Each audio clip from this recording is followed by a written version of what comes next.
My best friend dated my ex while saying I deserve better. So I hosted a game night and played their private messages loud until everyone went silent. I'm writing this the way it happened, with the messy parts included. I'm not trying to score points or make anyone look worse than they were. I want the whole thing out there because a lot of people in my life asked me afterward why I did it. Names are realish. I used the ones everyone knew us by because changing them felt like hiding the point. I'm Rico, 30. Olivia is my oldest friend. Jenna is my ex. For years, we were the three amigos. Late night pizza, terrible jokes, and the ritual of rotating game nights at my apartment. Everything felt easy. When Jenna and I broke up, it wasn't explosive.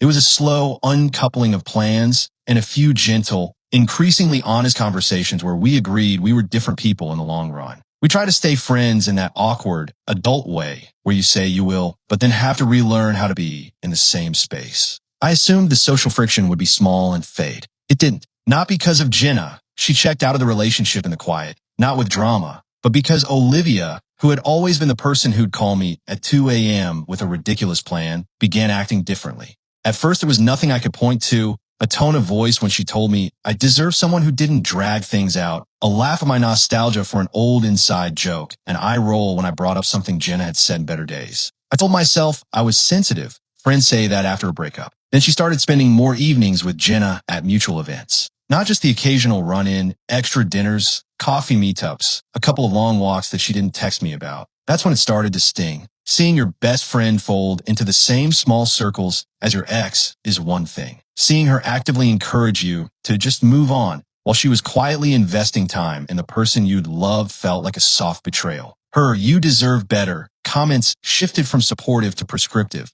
like she'd set herself up as the adjudicator of my romantic future. I try not to be dramatic about it. I brought it up gently once. "Hey, are you and Jenna hanging out more?" And she brushed it off. "We're just friends, Rico. You should stop replaying it." Okay, I try to let it go. A mutual friend, Josh, slid into my DMs with a cropped screenshot one afternoon, a private thread between Olivia and Jenna. It wasn't pornographic or anything crazy. It was a string of messages that, when you read them, didn't look like just friends' messages. Small things, jokes that sounded intimate. "Miss you" with a winky emoji, a plan to meet up after hours. The tone was a slow build from chummy to tender. I stared at the screenshot until my eyes hurt. I didn't screenshot it publicly. I didn't post it. I messaged Josh back. "Are you sure?" He said he was. He told me to handle it however I thought best. Here's where I should put a big caveat. Nothing I did solved anything cleanly. I made choices that were loud and imperfect. I decided I wanted witnesses. I didn't want to be the guy who gets called jealous after he asks a question. I wanted people who'd normally hear Olivia's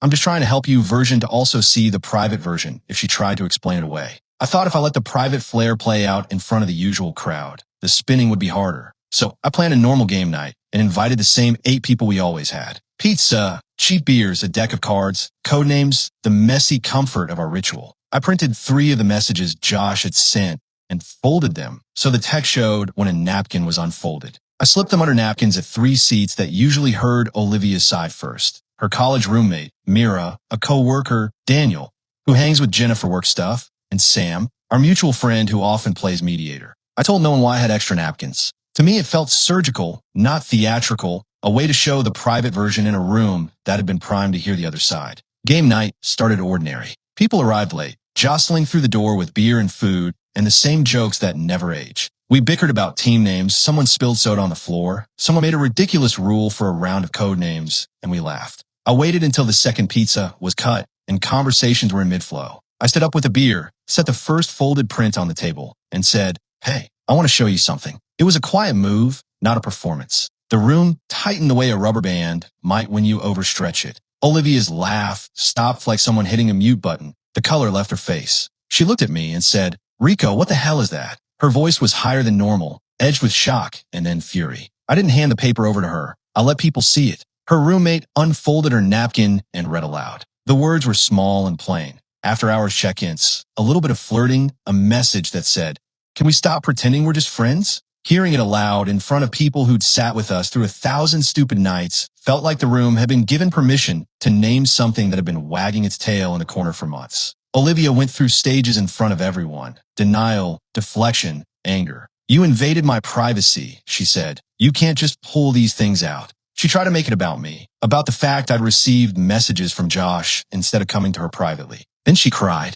not the dramatic sob for effect, the kind where shoulders go and breath withdraws, and you can hear the shame in each forced intake. She said, haltingly, that she and Jenna had been seeing each other for a while, that she framed the "you deserve better" thing as encouragement because she was ashamed to say she'd been involved. She said stupid, like she was scratching a word into her skin. Nobody screamed. Nobody grabbed phones. People read a line and looked up like they'd seen something only they could now name. People left in that slow, muffled way you leave when a conversation has drained the room. The roommate came behind the couch and put her hand on Olivia's back. Sam, who usually jokes, sat with his hands folded and didn't joke.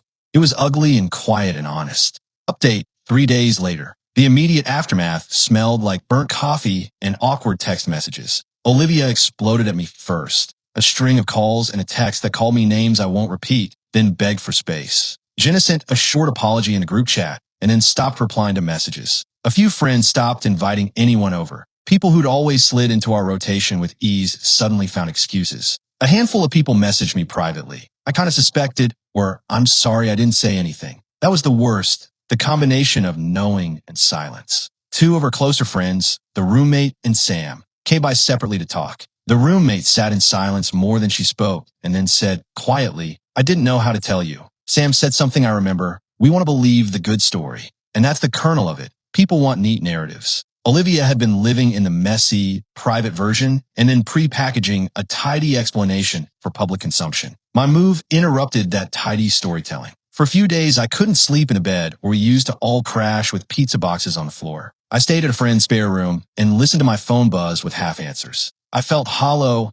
and oddly relieved at the same time. Relief at the clarity, hollow from the social loss. I'd made the choice that would cost something, and I had to live with the cost. Update 6 weeks later. 6 weeks and the landscape had shifted. Jenna left town for a while to clear her head, she sent a message, and Olivia started seeing a therapist recommended by her roommate. She wrote long, halting messages to people she'd hurt, not explanations but apologies. She apologized to me in person in a small, plain way that was better than any performative post could be. She said she'd been ashamed, that she'd wanted to avoid hurting me, and so hid things instead, that she'd let her guilt turn into secrecy. That sounded reasonable in the therapist's office. It still cut. We did one mediation session with a counselor because a mutual friend suggested neutral space would keep the circle from fracturing further. That session was dull and raw, listing facts and feelings, making small agreements about honesty and how to speak when something fell off. The counselor helped name what we'd all been doing, triangulation.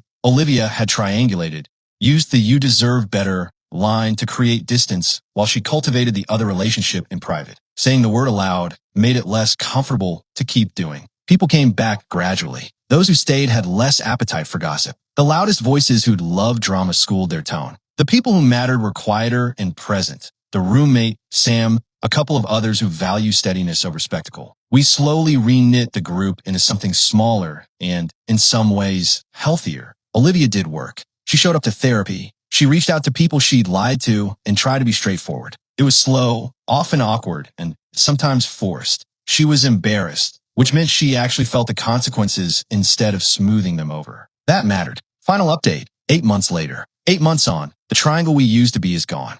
Olivia and I are not the same close, roommate-level friends. There's a different tone to our conversations now. Polite, sometimes warm, but with space between us that wasn't there before. She dated someone else later, publicly and with boundaries she agreed on, and that was a relief in a small way because it removed the sneaking and the feeling of being lied to by omission. Game night survived, but smaller and slower. People bring better pizza now and fewer pretense. We don't pretend everything's the same if it isn't. A few of the loud, performative friends drifted away. The ones who stuck had the guts to show up in boring, consistent ways. Jenna and I exchanged short, practical messages sometimes, logistics, health updates, mutual friend things. But the romantic thread is gone, and, honestly, it's cleaner for both of us. I think about whether I did the right thing. Pulling private messages into a room was blunt. It humiliated someone who had once been my closest friend. It cost us intimacy and a lot of social ease. But it also stopped a pattern of private revisionism, where the people who'd been hurt would later be painted as dramatic if they raised concerns.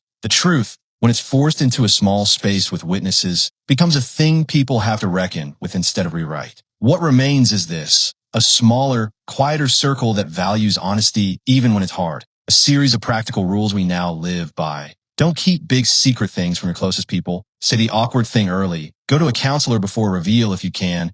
And a personal understanding that sometimes holding a room's attention and asking it to witness a truth will change things in irreparable ways. The cost of clarity was intimacy. The payoff was fewer lies told in the name of kindness and a set of friendships that are less crowded and more honest as a result. That's the end of it. A differently shaped life, fewer faces at the table, and a steadier sense of what honesty looks like.